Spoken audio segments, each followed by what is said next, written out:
All right. Well, hello, ladies and gentlemen. So, right off the bat, this is definitely a different type of video. I am not sitting on my unicycle, giddy and ready to go ride. I am sitting down in an office chair, talking to a camera in my room. So, it's cold out, it's snowing, and unfortunately, I have not been able to ride outside for past, I don't know, 3 weeks or so. There was like one day in there and I wasn't able to film, and so weather's not been good, but doesn't mean there still isn't things I can make content for. But anywho, for today, I want to talk about just some random niche things that I've been thinking about regarding unicycling for competition and whatnot. And I said in my last video when I was doing my long spiel that I don't want to take unicycling for competition that seriously. That ultimately, like, it doesn't really matter, but it's fun to train for. And I want to stand by that one more time because I feel like with these videos, it's very easy to get the impression that I I base a lot of worth off of the competition itself. And I want to reiterate from the last video, I think in order to like take a sport seriously, you need to, well, approach it in a way like you would any other sport. Because like if you think about like football, like the Super Bowl is tomorrow, right? When I'm filming this. People take football super seriously because there's money you make off of it. There's tons of people who get entertainment out of it. And so there's jobs for athletes, for trainers, for all of this stuff. And then you take it with unicycling, it's the same thing. Ultimately, it's a sport. It doesn't really matter. It's not like you're going to be in a life and death scenario where you're going to need to do a 720 secret side and land it first try. Okay? It's a game. It's a sport, right? But at the same time, it's fun. People like to watch it. Why not train for it, right? So anyway, that's my spiel about that. That's kind of my preface into the first thing I wanted to talk about, which was combos and saving energy in flatland runs. So something I've been thinking about a lot, and again, a little bit touched on in the last video, is the connection between your cardio abilities and how you perform in flatland runs, or this could really be applied to a lot of different places like street or, you know, whatever. When you are in a timed format run, you need to learn how to use your energy effectively enough so that you have a controlled enough endurance that you can do your hardest tricks, whether it's at the beginning of the run, the middle of the run, or the end of the run. And for flatland, that means usually for a prelim, 1 minute, maybe less, depending on what your prelim is. And then for battles, maintaining that in a more high intensity interval kind of way over 2 minutes or maybe even up to 3 minutes, depending on how the battle is set up. So it's important to think about that, because where I've been putting thought into recently is during combos, which is a really important part of a flatland run. I've noticed that it's really easy for combos to just take me out. That I will work on a combo, keep going in it, and because there's so many parts of it that require strength and energy, you end up doing the combo and you're wiped. And I will put examples as I talk about this, but right now I'm learning how to train it through combo improv, I'm kind of naming it, where you start a combo with no intention of where it's going. Like maybe you say, hey, I want to start with a 360, but then you just improv it from there. And what I found that to be super helpful is you find variations of tricks, of transitions or rolls that will save you energy and balance and even time to get to the next trick. So this is kind of hard to explain, but like, let's say I'm doing a very easy example is like 360 to varial roll to X roll. That's something that I've been just training time and time again. But the interesting part about it is there's like two main variations. Oh my goodness, variations of varial roll. It's a tongue twister. You could either just do a normal one or you could do an inward varial. And so I've found that if I'm balanced one way, like if I actually don't even know what causes it, I've just gotten the mind connection for it. But if I'm balanced off one way, it's easier for me to do the inward varial. And then if I'm balanced off another way, it's easier for me to do the normal varial. And I think generally if I'm like more centered on the unicycle, I'll do the inward varial. If I'm off to the side, I'll do the varial. And knowing the slight differences between those tricks and having them both consistent all the time helps you make that like split second adjustment to save that time, save that energy to get you to the next trick. And the same goes for the X roll after that. If you finish your varial roll and then, you find your balance one way or the other, sometimes I'll do inward X roll where I go, in between my other foot and the frame, whatever. And then sometimes I'll do like one over the top of the, just like a normal X roll because of X, Y, and Z, why ever I'm feeling the need to balance that way.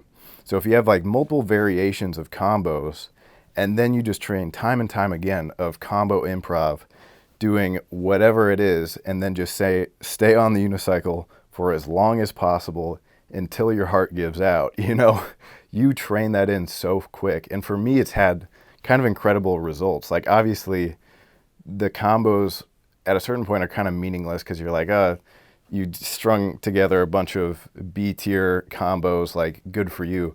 But at the same time, it's so helpful to just get that knowledge of like how to maintain the combo in a way that just works for you.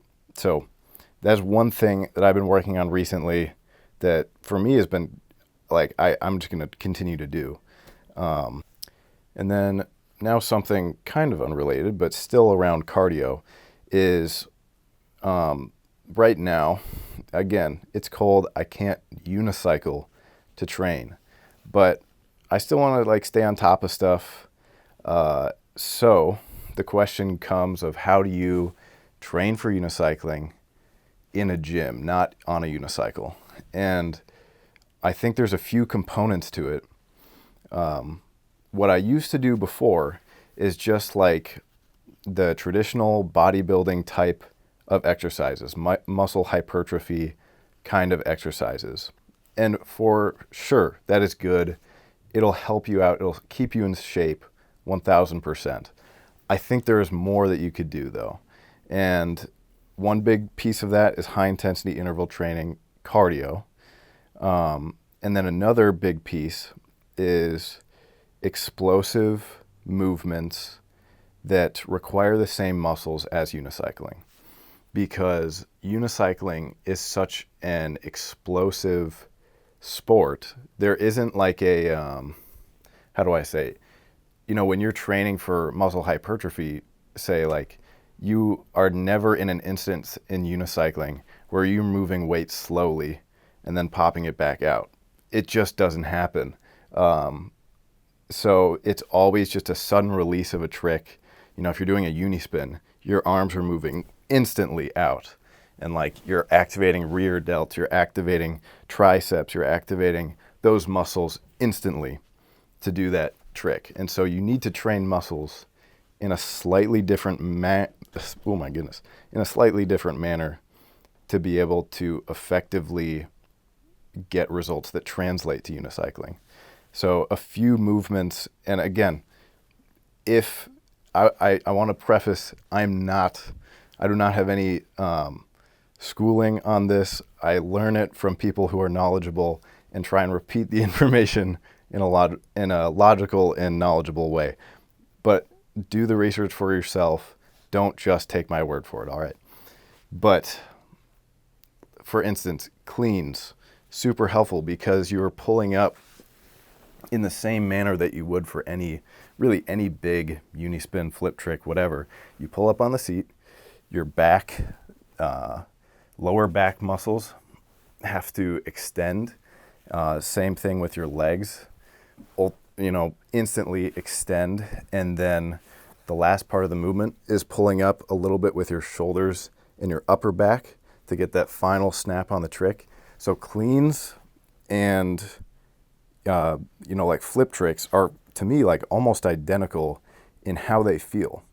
And so training cleans, where it's an explosive movement, you're explosively pulling up and then catching the weight, is, I think, a fantastic way to translate that into unicycling. And there's other things that I'm trying to experiment in the gym with right now, like even like jump squats or something, where you're thinking of ways that you can use really any explosive movement to train the muscles of unicycling. So, legs, lower back, some upper back for sure. I noticed rear delts for some spin tricks have been helpful. So anything along those lines, I think, when you're training in the gym, I think will translate pretty well. I think this will be the last thing I'll share, and I'll leave it with this.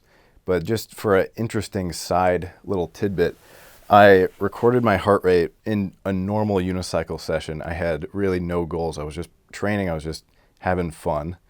And I looked at the data afterwards and saw a very consistent up and down of me regulating my own heart rate based on how I'm feeling in the session. And so I took that, and I saw it as really interesting, because I was like, when I'm training cardio, my heart rate doesn't do that, right? Like if you're going for a run, usually you set the treadmill and then you start going at that speed, and your heart rate will kind of go up and then stay at like a high level, and then maybe peak at the end and drop off when you hop off the treadmill. But when you're unicycling, it's never like you're never just constantly exerting yourself. It's trick after trick after trick. And so I'm yet to find a perfect way to replicate that with cardio. I'm kind of experimenting with it, but I thought I'd bring it up just in case people had ideas for themselves or a way to do it that they find works for them. So right now I'm looking for a high intensity cardio training technique where it's kind of like, it's short intervals of super high heart rate back down to like a medium level heart rate, a sustainable level of heart rate, and then back up for about, let's say, like a minute or two. And then, in the practice of like battles and stuff, you would, after that, let's say like 2 minutes of that kind of wave, you would drop back down to a resting heart rate where you're not doing anything and waiting for the next battle. But keep in mind, like in a competition, I've had competitions where I've done like 5 battles, and sometimes you are the next one in the battle. Like it can be set up in a weird way where that becomes the case. So you do have to prepare also of like, if you just exerted yourself for 2 minutes and you're done, well, and what happens when you're called for the final battle and have to perform at your best, And so when you're training for cardio, you have to train for that slope, but then also drop off for maybe 2 to 5 minutes, and then be able to do it again for another 2 minutes. So that's kind of what I've been looking at for training outside of unicycling itself, and I hope it helps in some regard. I know this video was kind of weird, but also I like just thinking about these things and taking the sport seriously, because, if you don't take the sport seriously, it's never going to be taken seriously by anybody else, That's my way of thinking about it. I hope it was helpful to you guys. So peace out, keep riding, have a good one.